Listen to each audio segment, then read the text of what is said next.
Hi,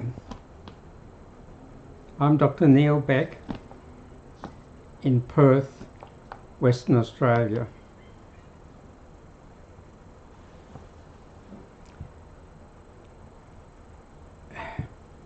I was a doctor in Perth, Western Australia for 53 years, and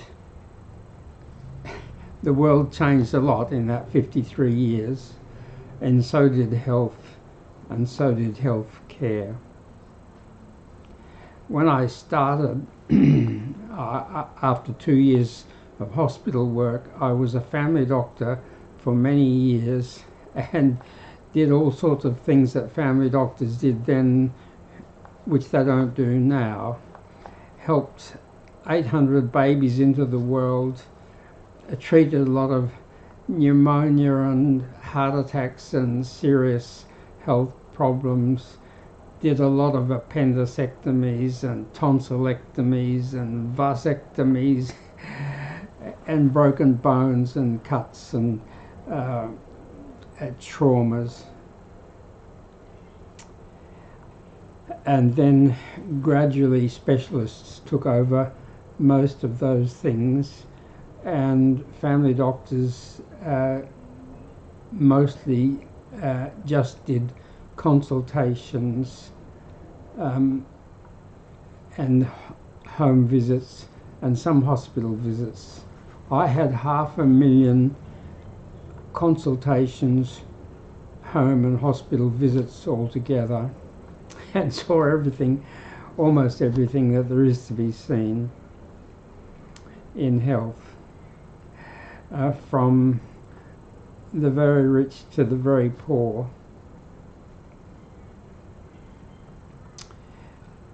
And what became increasingly clear to me was the great problem of untreated or inadequately treated mental health, which often resulted in addiction.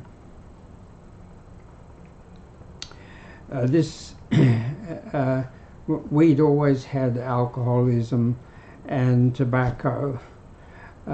Alcoholism or alcohol kills about 3 million people a year in the world, and for everyone it kills, there are many, many whose lives are ruined and whose families' lives are ruined by alcohol.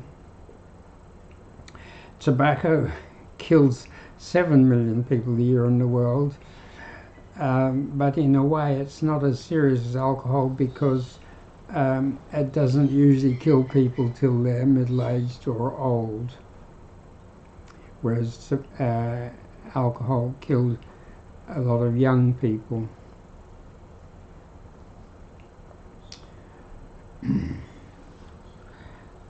I was always interested in the people who suffered the most and got the worst treatment, and that was clearly addicts and people with serious mental health conditions.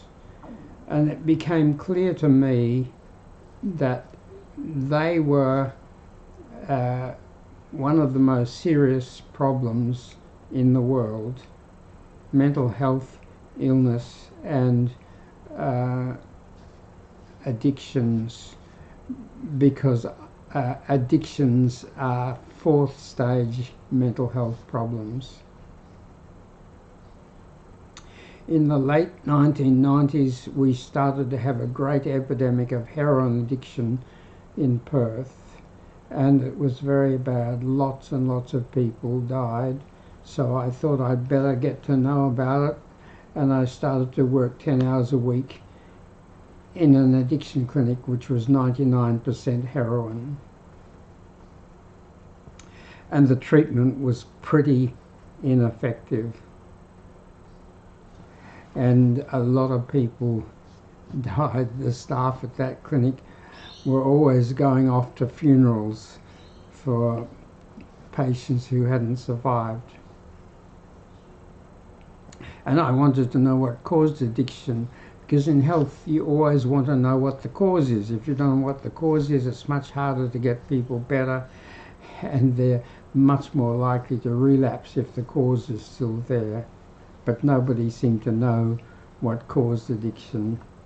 Then one day in that clinic, when I saw 15 heroin patients, heroin addicts, 5 of them had ADD, ADHD, which was undiagnosed and untreated, or untreated and mostly undiagnosed. And it was apparent that the ADD, ADHD had led to the addiction. When I went carefully into this history of people with that problem, they had had trouble in early childhood from their ADD. They had behaviour problems and failure and difficulties in school, and because of their poor education, they often left school early and had low-level labouring type jobs or were unemployed, and they suffered a lot because of their inability to focus and concentrate, and the fact that with ADD, ADHD, people are very impulsive and often hyperactive, and they make unwise decisions that get them into trouble. And their impulsiveness makes them sitting ducks for people who are pushing street drugs. And so a lot of them became heroin addicts. In 1 year I treated 700 heroin addicts, and a third of them had ADD, ADHD, and they were a mess, a terrible mess. It's bad enough having ADD, ADHD without having an addiction on top of it. Because, and the problem was made worse because it was illegal to prescribe the usual mental health, medicines for ADD for people who are addicts. The authorities made it illegal for doctors to prescribe the 3 medicines, Ritalin, dexamphetamine and Adderall, for addicts, because those 3 medicines are addictive. In fact, family doctors were not allowed to prescribe those medicines. People had to, for safety reasons, get those medicines from a specialist, from a pediatrician or a psychiatrist. And the more well-to-do families, which didn't have ADD that often, knew how to find and to pay for specialist care, but most kids with ADD or ADHD had a parent with ADD or ADHD, and those families were mostly poor and lived in the poor end of town, a long way from where the specialists had their clinics. So many of them became addicts, and then it was illegal to prescribe the proper treatment. I had one tragic case which taught me quite a lot. A 23-year-old pretty smart IT worker came to see me in distress, and he was taking some street stimulant drugs, and I diagnosed him as having ADD, ADHD. And that was the reason why he was getting some relief from street drugs. But I had to tell him the bad news, which was that I couldn't prescribe the usual treatment for ADD because I was just a GP, not a specialist, and there was no point in me referring. He was too old to go to a paediatrician, and there was no point in me referring to a psychiatrist, because the psychiatrist would not be allowed to prescribe one of the three usual medicines for ADD, because they were all addictive, and he would be classed as an addict and therefore not allowed to have those medicines prescribed for him. But I told him that I had heard of a medicine that might help him, which is a stimulant medicine that was only about a half or a third as strong as the usual stimulant medicines given for ADD, ADHD, but it was not addictive, and therefore all doctors could prescribe it, and I could prescribe it, but I'd never prescribed it before. So he was quite keen to try it, and I gave him a prescription for 30 tablets. The 30 tablets cost him $143, and at this stage, by this stage, he was unemployed, because as quite a few people with ADD do, he had developed bipolar disorder as well and become unreliable, so had lost his job. And the modafinil tablets worked wonderfully for him. He was wonderfully better and so happy, except that he weighed 125 kilos, so he had to take 3 modafinil tablets every morning, so 30 tablets only lasted him 10 days, and when he ran out he had no money and couldn't get any money to buy more, and he went back to his very unhappy state and became so unhappy and angry and desperate that he hung himself. Tried to hang himself from a hook on his bedroom door, but because of his weight the hook broke, so his flatmate told me later, and then a few days later he went down and hung himself from a tree near the river. Pretty big nasty experience for me, of course not nearly as nasty as it was for him. And then I found that I could get these modafinil tablets, double strength, from India for 50 cents each. So 1.5 double strength tablets from India would have cost him 50 cents a day, which he could have afforded even on unemployment benefits. So from there on,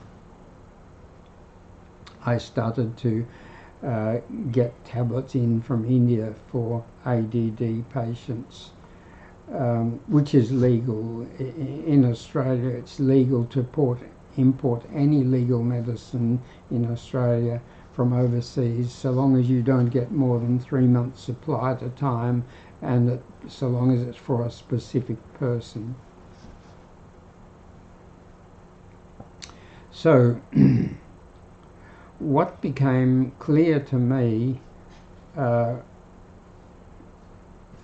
from all this was that addiction was 4th stage mental health illness in 95% of cases, in 19 out of 20 cases, and that these people needed to have dual diagnosis treatment, that is, to have their mental health disorder diagnosed and treated at the same time as their addiction was being treated. And that worked very well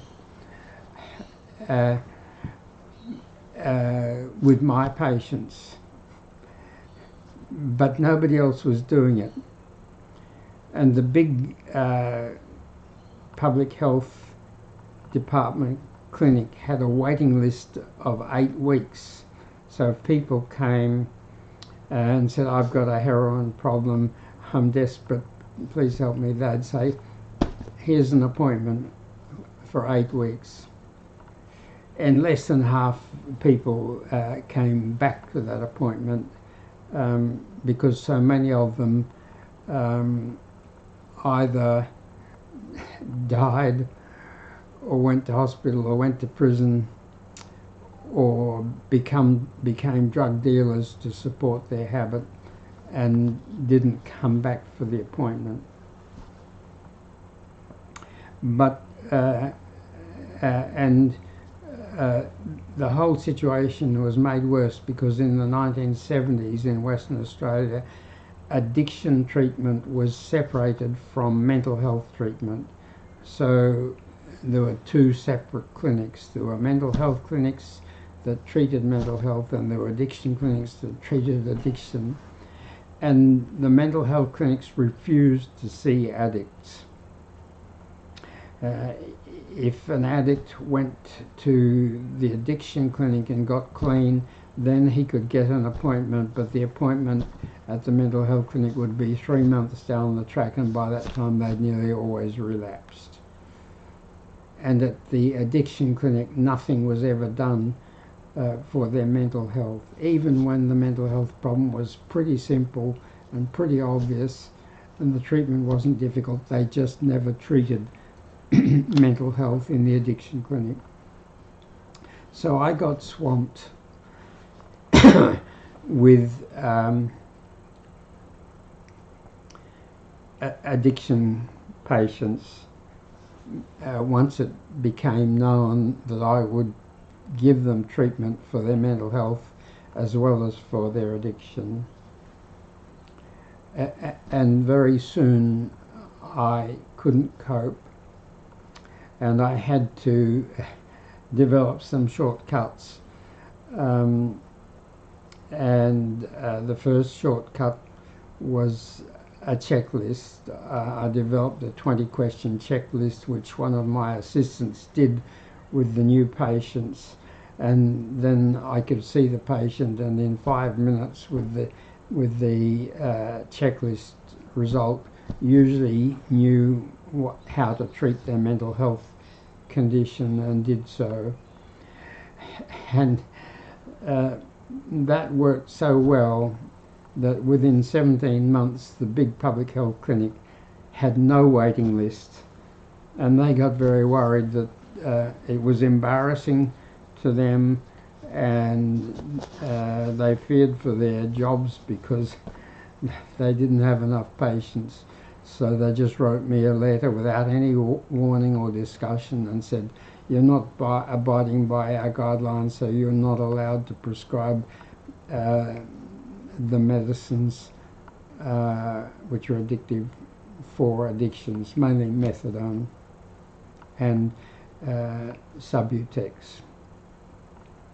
which the Public Health Department had the right to withdraw my special permission to prescribe.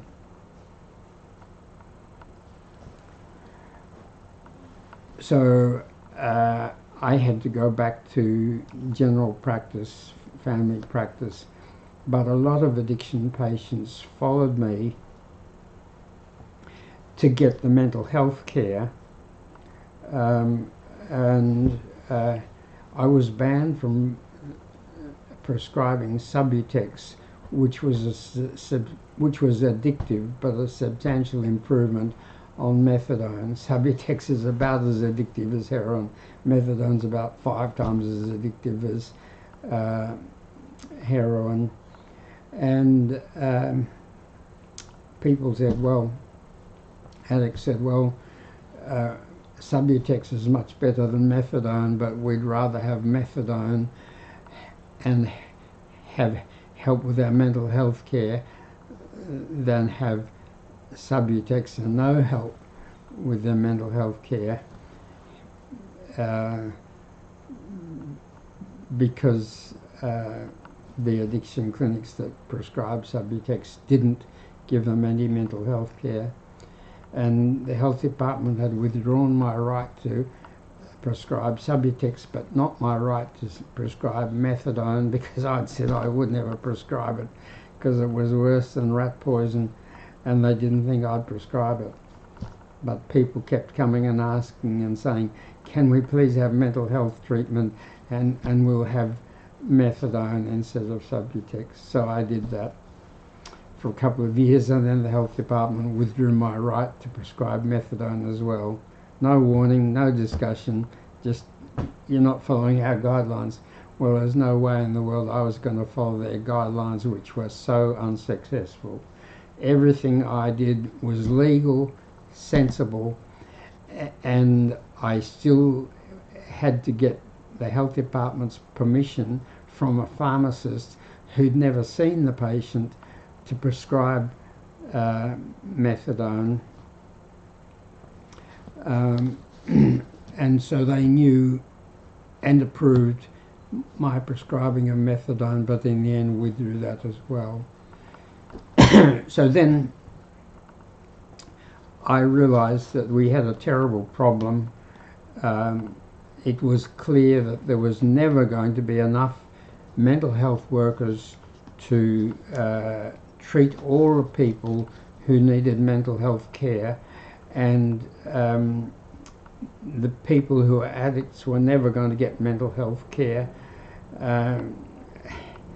and this was a major problem. So what could we do about that? Well, I found that there were non-addictive medicines for every kind of addiction. In the early 1960s, they discovered that heroin worked through opiate receptors, which were tiny landing strips on brain and nerve cells. So they thought if they found a medicine that blocked those opiate receptors, that would block heroin, and then that would block the addiction. So in Long Island, New York, in 1963, they came up with naltrexone. And naltrexone blocks the opiate receptors very powerfully, which blocks heroin and addictive opioid painkillers and alcohol. But they got the dose very wrong. The FDA approved the dose that the manufacturers requested, which was 50 milligrams, but 50 milligrams gives people terrible side effects, so they won't stay on them, and they stopped taking the naltrexone 50 milligram tablets fairly quickly and relapse. But New York's addiction commissioner, Dr. Bernard Bihari, a very smart guy who had 41 methadone clinics under him and was looking for something better, realized when his patients wouldn't stay on 50 milligram naltrexone tablets that 50 milligrams was just too much. And he tried everything from 1 to 10 milligrams and found that 3 milligrams was best.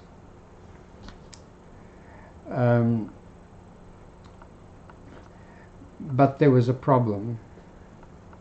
The problem was that the first dose of 3 milligrams of naltrexone gave terrible side effects unless the addict had stopped a heroin or the addictive painkillers for 3 days, and almost none of them could do that.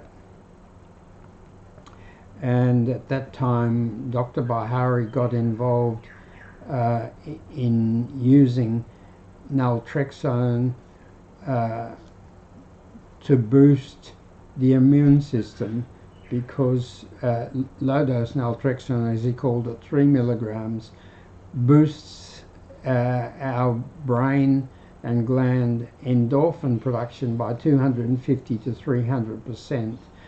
and endorphins manage the immune system, and the immune system fights infections, allergies, inflammation, autoimmune diseases and cancers. And they found that low-dose naltrexone was very helpful for HIV, which they'd only just discovered they had in New York, and it worked in many cases of cancer. And Dr. Bahari got more worried about HIV, which they thought was going to wipe out whole cities, and with cancer, and he didn't pursue the problem of getting people started on naltrexone. But I thought that if I gave even lower doses of naltrexone than 3 milligrams, maybe that would be okay. And I tried from 1/8 of a milligram of naltrexone to 1.5 milligrams of naltrexone, and I found that 3/4 of a milligram of naltrexone, when a heroin addict or an addictive painkiller addict started to crave for their drug, 3/4 of a milligram stopped that craving and didn't cause any side effects. And it stopped the craving for about an hour, and then we'd give them another 3/4 of a milligram, and that would stop their craving for about an hour without causing any problem. Then we'd give them another 3/4 of a milligram. And if we gave them 3/4 of a milligram microdose of naltrexone every hour for about 8 or 10 hours, then they could take 2 doses of 3/4 of a milligram, 1.5 milligrams, and that would relieve their craving for 2 or 3 hours. And if they took 1.5 milligrams every 2 or 3 hours for 24 or 36 hours, they could start to tolerate 2.25 milligrams. And when they'd managed through those microdoses to avoid any heroin or opioid painkiller for 3 days, they could take low-dose naltrexone, 3 milligrams, and they'd take that in the evening. It would boost their endorphins by 250 to 300% during the night, and the next morning they wake up feeling great, full of endorphins, and as long as they continued on LDN, they wouldn't relapse. But that didn't fix the problem that there was never going to be enough mental health care workers for all the people with mental health problems, and most people with mental health problems were not getting treatment, and as far as I could see, almost no one got enough treatment. And why was that? That was because there were only 2 tools used in mental health, and they both had great weaknesses. The first tool was medicine, and medicines could be very helpful, but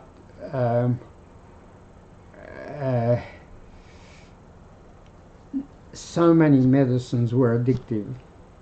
The commonest mental health disorder was anxiety, worry type problems, general anxiety, social anxiety, panic attacks, obsessive compulsive disease, all sorts of phobias, and all the medicines for those anxiety, worry disorders were addictive. Originally it was barbiturates, and there were many different barbiturates, and they were all addictive, and they weren't very nice medicines either. And then, we got this wonderful new medicines in the 60s, Valium, Seropax, Mogadon, Xanax, but they were all addictive as well. And so was Ambien and Stilnox, all addictive. So what we're going to do about that. And then the other problem with mental health treatment, the other tool was talk therapy, psychotherapy, counselling, CBT. But it had two big problems. The first problem is it's very slow. People need an hour with a good psychiatrist or psychologist the first time to diagnose their problems and find the causes and what's making the problem worse and how to fix it. And then they need half an hour to an hour consultations every week for quite long periods of time. And it was just hard for them to get that. If they,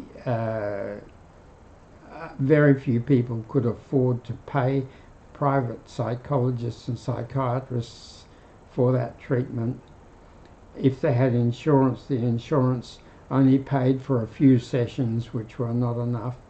If they didn't have insurance, they had to rely on government clinics, and the government clinics had long waiting lists, and people, as soon as they got a bit better, had to make way for the people, the long queue behind them, who were people who were even worse.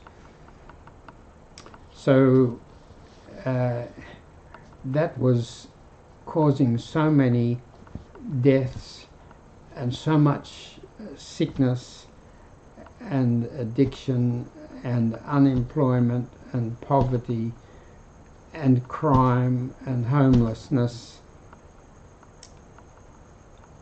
and high taxes to cover hospitals and the police and the courts and social security payments. So what were we going to do about that? What I realized was that we had to have a whole package of tools which were strong, not weak, to deal with mental health and addiction. And as I mentioned, my first tool was a 20-question checklist.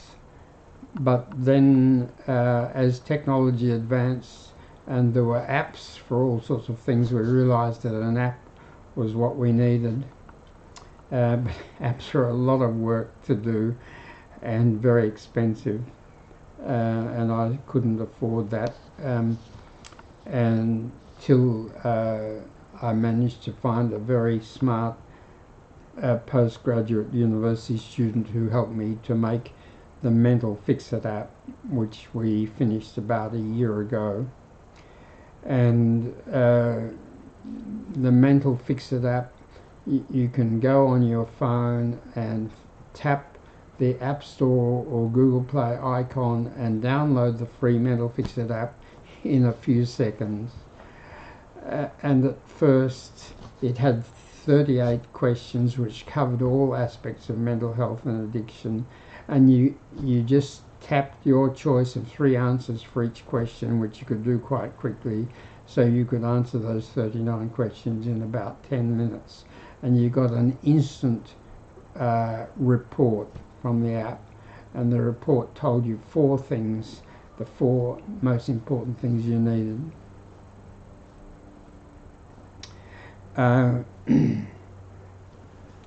But what had happened was I also found that videos were much the fastest, easiest, best way to give people information about mental health, because they not only have to know, or we not only have to know what their mental health issues are, we have to understand them in order to know how to correct them and avoid them. And explaining all this to every patient one at a time was far too time consuming. So I think about 12 years ago I made my first video. It was I think about a 10-minute video, and it had 10,000 viewings in 9 months, and it helped a lot of people, and I thought I knew what I was doing, so I made 8 more. But gradually people stopped watching 7 to 12-minute videos, so I thought I'd better make them better. So I spent a lot of time making 31 word perfect videos on mental health and addiction, and they didn't watch them either. And then I discovered that what people watched were 1 minute TikTok videos.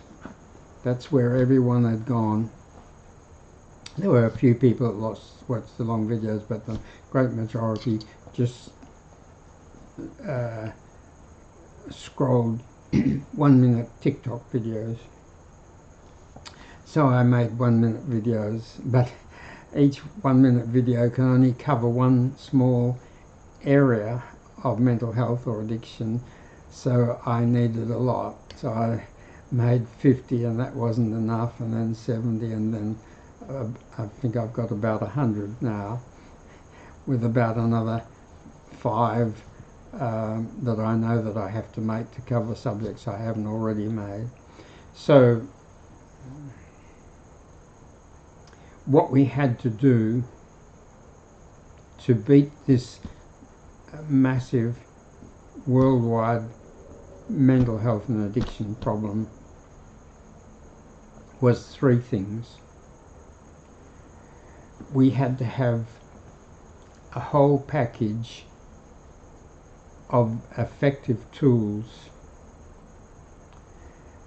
and we had to have self-help.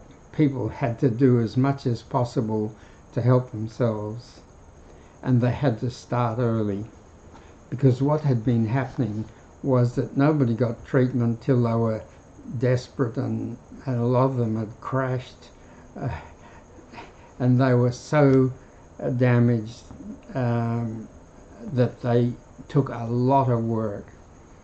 Whereas if as soon as someone developed a problem, if we could start to treat them straight away, it was much easier and much faster. So we needed to have a whole complete package of tools and the program. People needed to do as much as possible for themselves, and it was much better and faster and easier if they started early, which meant that it was best for it to be online. So now I've got 8 tools. It took me 25 years, or no, maybe 27 years, and the first tool which people come across is 1 minute videos that cover things of their interest. The second thing is they find our website. Our first website was healthvideosa2z.com, and that became mentalhealthvideosa2z.com, and that had all the 1 minute videos listed and lots of other information about all sorts of things, but people thought it was too long, so now we've also got a 1-page website called smilefixit.com. Smilefixit.com. On 1 page you can see a list of everything of value, and you can just tap whatever you want and go straight to the more detail, but it's much faster. A friend that I've discussed with this recently said, but seemed to be worried that you can't reduce mental health to 2 pages, which is what I've done. But if you don't, people don't watch it, so you have to.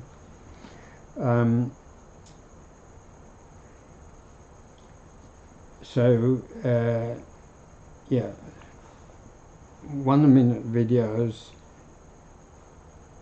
SmileFixit.com website, Mental Fixit app, and live streaming, which is what I'm doing now, because a lot of people prefer to watch live streaming, and I do that 4 sessions a week, and my smart tech guy has managed to hook things up so that I can do the live streaming on TikTok and YouTube and Facebook and Instagram and X all at the same time.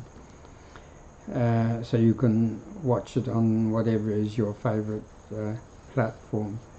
But I'm very old, not good at technology, and I know my way around TikTok pretty well, and I always check all the new followers and the likes and the comments and respond to as many to all the comments and questions that every evening after doing the live streaming and the next morning, because a lot of stuff comes in overnight. But strangely enough, the live streaming I've been doing is at 7 p.m. Perth time, which is 9 p.m. Sydney and Melbourne time, which is convenient for most people. But that's 7 a.m. New York time and 4 a.m. Los Angeles time, and sometimes 30% of the viewers are from the US, or 20 or 30%, and 10% are from the UK. And so those times are very user unfriendly. So I'm going to now be doing 2 sessions a week at 7 p.m. Perth time, 9 p.m. Sydney and Melbourne time, but 2 sessions a week in the morning in Perth, which will be in the evening in the US and the UK and other parts of the Northern Hemisphere, such as Sweden and Norway and so on, where we get some viewers.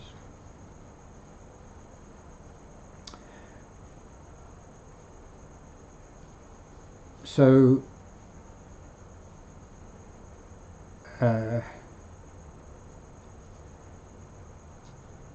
we've got a very big world problem in that mental health problems seem to be becoming more and more common. You can't read a newspaper in Perth without finding articles on mental health. It seems to have got much worse since the COVID lockdowns, and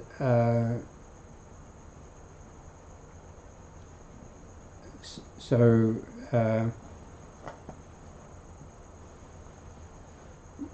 to overcome that problem, you can go to SmileFixit.com, watch the videos that interest you, that help you, do the checklist, get an instant report. The instant report gives you 4 things.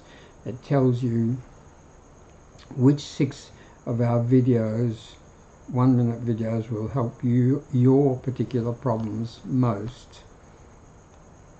And it tells you which medicines are likely to help you most, which you can then consult Dr. Google on before you see your doctor to get the medicine, if medicine is what you need.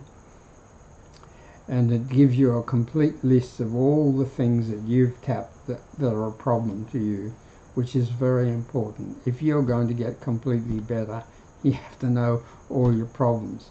Nobody only has 1 or 2 problems. If you've got 1 or 2 problems, you've got 3, 4, 5, 6 problems. and some of them are, there's usually one or two main problems, but 30 or 40 or 50% of your trouble is these smaller problems, and you need to know about all of them. And the Mental Fix-It checklist gives you a list of all of the things that you tap are a problem in descending order of score, because every problem you've got has got a score depending on how important that thing is and depending on how severe it is. Some things are very important, very severe, like schizophrenia or bipolar disorder or major depression. Some things are not as important, mild or moderate anxiety. With the tool of talk therapy, psychotherapy, counselling, you never get past, because they're so slow, you never get past the biggest two problems, and you never know about the smaller problems, and they never get treated. But with this system, you know about them all, and you sort them out one at a time until you've sorted them all out. And the fourth thing that the instant report gives you is a graph of your total scores, because each time you do the Mental Fix-It check, which you should do very often, the app adds up the scores for all of your answers to give you a total score and puts that in a graph. And that graph is very important, because as soon as you look at your report, you can see whether your scores are getting better or not. If they're getting better, that means the treatment is correct. Carry on with it. If they're not getting better, the treatment is not working, you have to think again and try to find treatment that does work. And also, that total score tells you what things that you do or that happen to you have done to you. If something happens to you and your score gets worse, that thing is a problem. Don't do it again. If you do something or something happens and your score is much better, then you know that that's a good thing and that's a helpful thing, and you can do it again.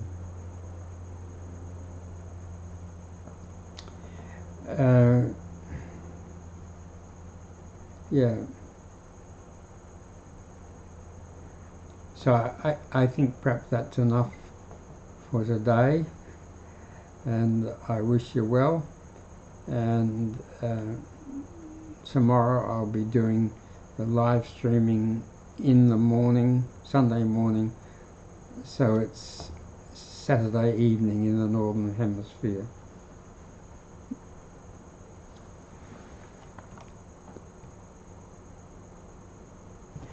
Oh, I should say, please, I don't know how to talk to people during live streaming.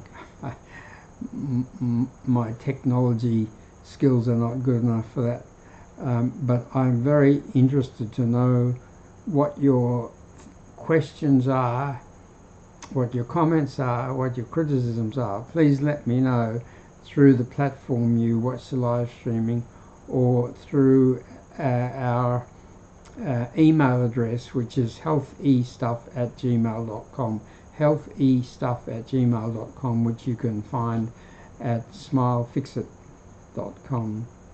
So please let me know those things, and I will respond to as many as I can. If you're not a follower, I don't seem to be able to respond, but